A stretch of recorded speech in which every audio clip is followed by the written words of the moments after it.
a bank account, comparing that trust to a bank account. It's just sort of a generic concept we refer to as the trust account. Now, anytime something happens, it's perceived as reinforcing. So she sees something that she might be reactive, but she can kind of handle what she's seeing, and we click and treat her for it. Anytime we do something that's reinforcing, that's a deposit. That raises our account balance. That makes her more trusting. Anytime we do something that's perceived as punishing, so she sees the bad guy, we issue a correction, we tell her no, spray with a spray bottle, and all those benign things, or like purposeful agitation work, that's a withdrawal, and that's a pretty hefty withdrawal. That's how they teach, is through withdrawals. And what happens is, when our dogs react to something, or we become aggressive towards something, in the simplest sense, the bank has been broken. You've made more withdrawals than you've had deposits. And every dog's different with regards to their inherent sort of account balance. Golden Retrievers, for example, typically have just such an incredibly inherently high account balance that they could be trained all day long through a prong shock collar and you really won't see any negative effects from it. Now, I would never do that to a dog. If he's extraordinary with his temperament, I want to keep him extraordinary. But those animals have an inherent account balance, inherent temperament that can allow them to survive that training with very little risk of behavioral fallout.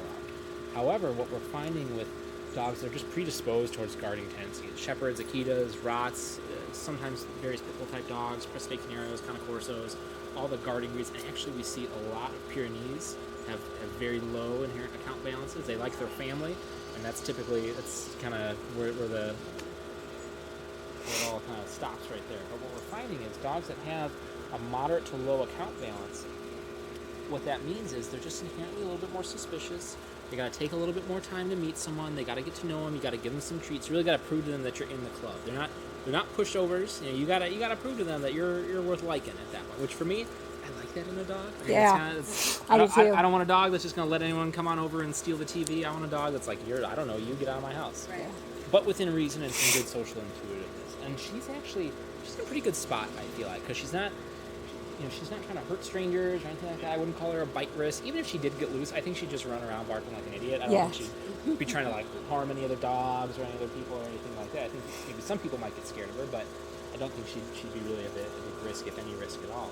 But in the simplest sense, what effectively is happening is when she's reacting, that bank is getting broken.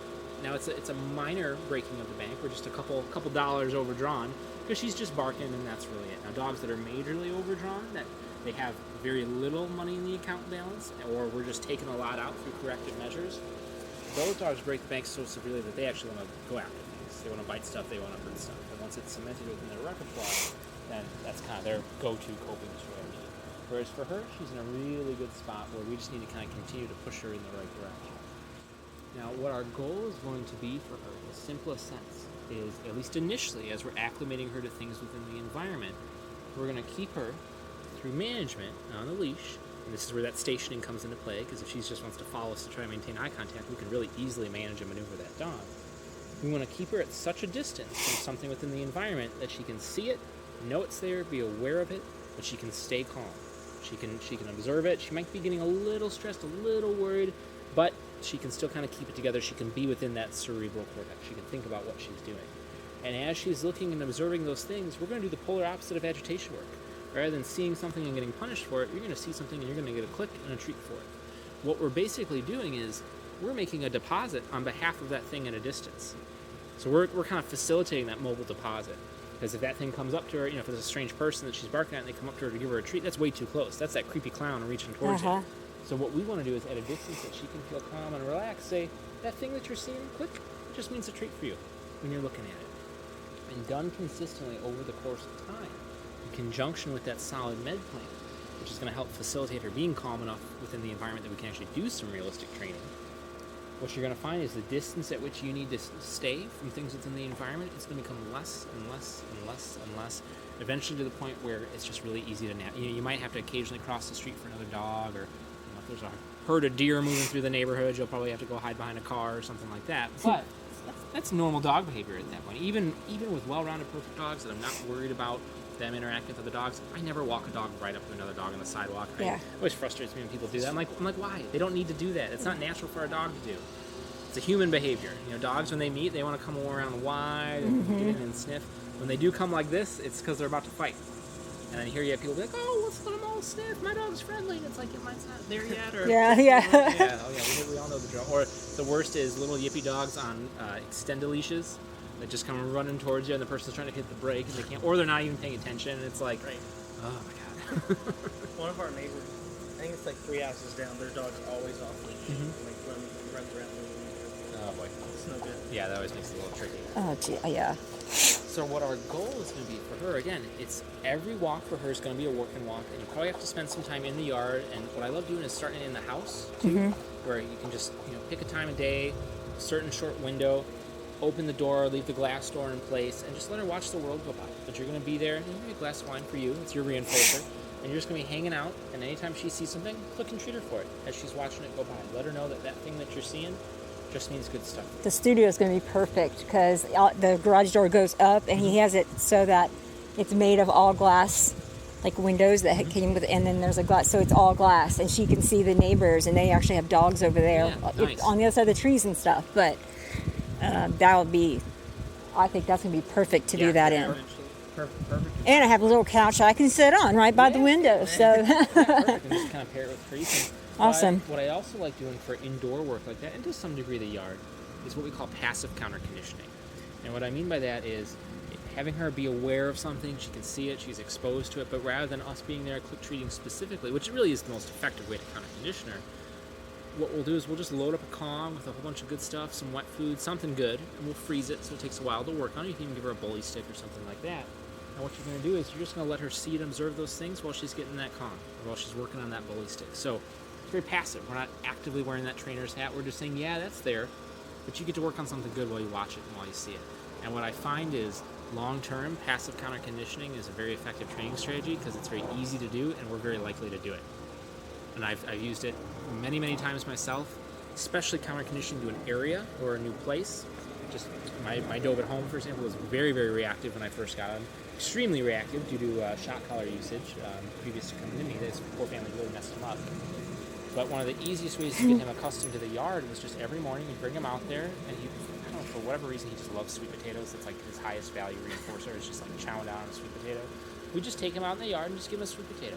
5 minutes flat, and then we bring him right back in. We chow it down, eat it, work on it, and come right back in. And for whatever reason, that really just completely changed that emotional response around being in the yard. Rather than, oh my God, this is the yard, something bad could happen to me at any moment, I gotta be hyper vigilant. It's like, it's my sweet potato area. I love this place. It's great. And it's just a nice, wonderful way to really actively just help them relax. So I like passive counter conditioning quite a bit. I like having a bunch of enrichment items just ready to go. Keep your fridge prepped. I've got 3 dogs at home right now. I've got 4 Kongs per dog ready to go. Yeah. So just in case I need to grab them, etc., it just makes management that much easier. Now she's nice and relaxed. She's looking at us, not even reacting to the plane anymore. And that's absolutely great to see. So let's see. What I'd love to see here, and if you would show us a little bit of kind of what you've been doing with regards to working on some substitution routines, a little bit of our walking type stuff. Yeah, right. And I'd love to kind of see where she's at in this environment. Do you want to try to take her outside, like to walk in front? I'm going to pause this. There's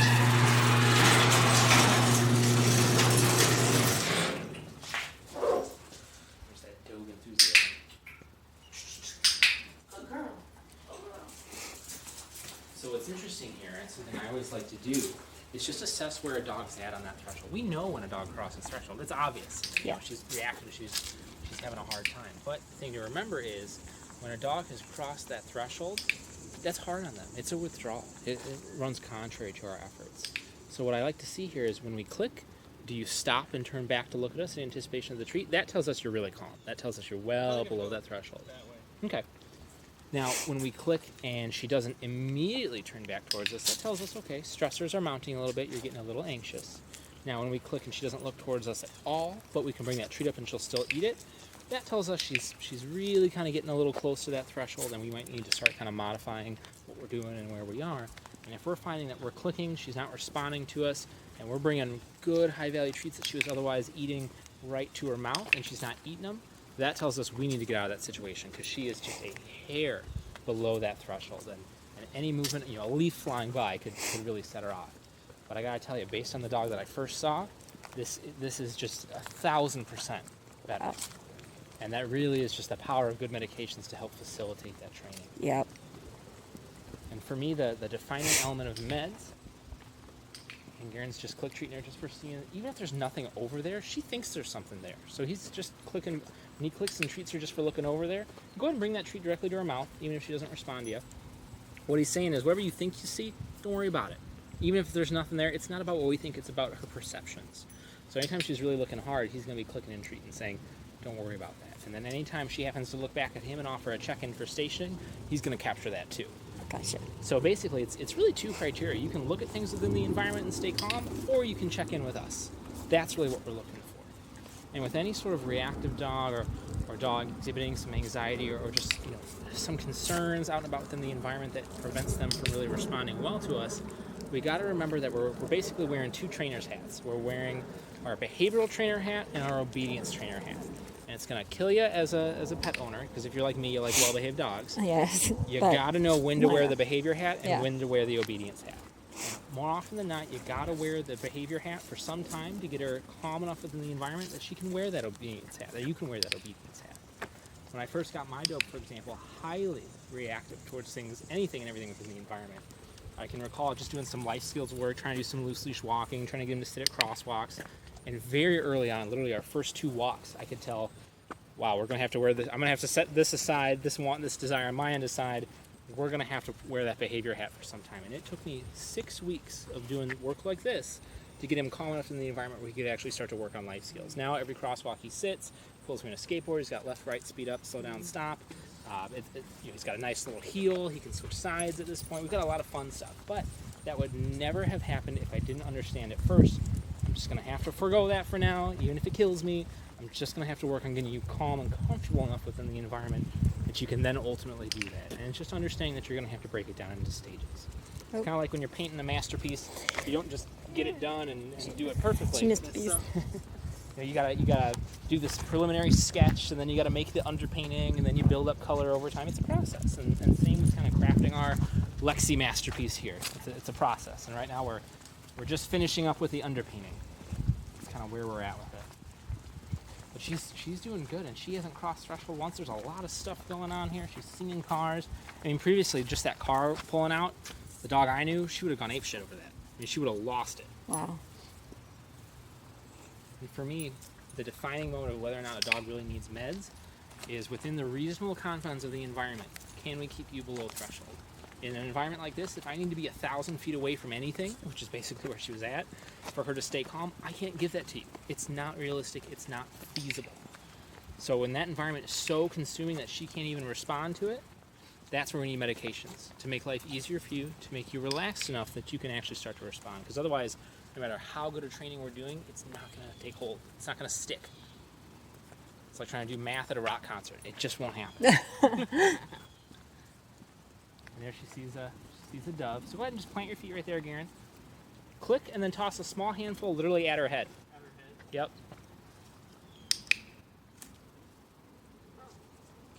And keep tossing a small handful.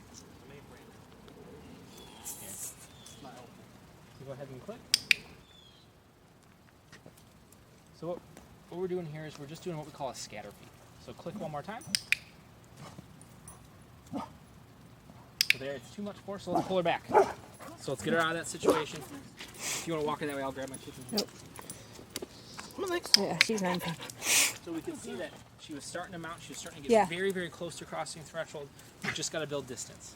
Now in that case, I'm pretty certain she wants to eat that bird. Yeah. But she's still having a hard time seeing it and getting frustrated not being able to get at it. So not so much a creepy clown. Well, maybe a creepy clown if you hate him so much that you want to fight him on purpose. You know, it's just like a little chicken. Yeah. But in that case, we just got to get her out of that situation. Yeah. So that really, technically that's a very minute step backwards, but I would not consider that really undoing much work at all. That's just us. I mean, now if we stood there for 5 minutes and let her go nuts and bark at it in the hopes that eventually she'd stop, that would be damaging. That would be frustration inducing. That would be hard on her. Yeah, we had to deal with that. Sometimes Emmy loves our dogs, and we can even take her to Lowe's and PetSmart stuff. But for some reason, when we're walking her, if she sees one, she reaches that threshold, and she's not. She's not easy because she is so big to hold back. But I also really like this double leash. Yeah, it's a nice thing to have down. We just have the harnesses, and so But I really like this. So now she's not taking treats from us. I don't know what she sees. So let's go ahead and let's take her back. She's kind of reached her threshold. Yep. I think seeing that dove just kind of tipped her over the edge. Now the thing to remember too is that by keeping these interactions short and sweet, that's what allows us to make a lot of good progress. You'd be surprised just by starting small. I mean, literally, Right. what we've gone, I don't know, an eighth of a mile, just around kind of back here. You know, for her, that's really all it needs. It's a short, sweet time just to understand that the environment is just something good for you. We're not going to make it too hard for you. Her success is really going to dictate the speed of our progress. And if you really kind of empower her with the ability to tell you whether she's ready or not, that's how you're going to get the most results. Even if it means initially a little bit of slow going, think of it like taking a step backwards today takes 5 steps forward tomorrow. Yeah. Oh yeah, there's honestly, we are the kind of people, even if she were to take some steps backwards, I think, we are not giving up. I mean, we just don't. Perfect. Yeah, we are never. My husband is, he's crazy about dogs, period, and animals, and he literally gets furious when he sees that animal cruelty stuff on Facebook, and just like her being dropped off, they gave up. I mean, it just makes him so mad, So yeah, I can promise you that's not going to happen. Oh, I guess I can stop it.